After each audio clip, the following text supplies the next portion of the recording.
मित्रांनो, तुम्हाला हे जे शेळ्या दिसायलेत ना, माणसाला श्रीमंत व्हायला काय लागत नाही, फक्त असा बिझनेस पाहिजे. आता ह्या कमीत कमी 5-25 शेळ्या आहेत बरं का. हे आमचे नाना नानी आहेत. तिकडं नाना आहे, इकडं नानी आहे. ये ना जिंदगीमध्ये काहीच काम केलं नाही, फक्त एकच काम द्यायच्या मागं, फक्त शेळी चारणे. सकाळ संध्याकाळ फक्त एवढंच काम करतात ते. आणि आज ते ह्या शेळीमुळं असते याची ओळख आहे बरं का. आणि ह्या शेळीमुळं ते आज कोणत्याच गावामध्ये कोणालाच भीक मागायचं काम पडलं नाही आत्तापर्यंत. त्याला एका माणसानं गाडी दिली होती नाही, फक्त एका दिवसात आमचे नाना एका दिवसात नवी गाडी शोरूम आणली होती नानानं. असे नाना आहे फक्त कशाच जीवावर, ह्या शेळ्याच्या जीवावर. बरोबर आहे का नानी? हा, ही बघा आमची नानी आहे, ही आमची नानी. शिक्षण नाही, काय नाही, काय नाही, फक्त ते बस शेळ्या. त्याच्या शेळ्याहून ते दुसरं काय घेणं नाही. 2 एकर शेत आहे बस.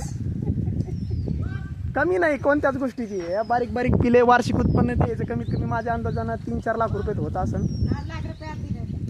आजच लाख रुपये शेळी विकली पहा. लाख रुपयाची आज लाख रुपये शेळ्या विकल्या पहा. अजून काय पाहिजे? तुमच्या एवढ्या डिग्री आहे आणि तुमचं एवढं शिक्षण काहीच कामाचं नाही आहे, काय नाही. त्याच्यापर्यंत 2-4 शेळे घ्या आणि असं बिझनेस वाढवा मस्त निवांत. हे एक नंबर पुरतंय ना. शिक्षण लागत नाही. नानी हसायला लागलेत बघा. आजच लाख रुपये शेळ्या विकलेत बरं का ते ना. मी आमच्या काकान काकी आहे बघा, इकडं पेरण्या करायला ते. अरे बा, बंदुक्या चालणार कोणता मारो.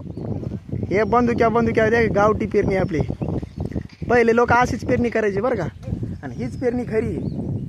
काय नाही, कुठं जायचं काम नाही, काय नाही. कंपनी ते आपल्या शेळ्या घ्यायच्या मस्त 5-10 शेळ्या, पाहायचंच काम नाही. हा, कुठं बी फिरायचं. त्याच्यासारखी जिंदगीच कुठं नाही.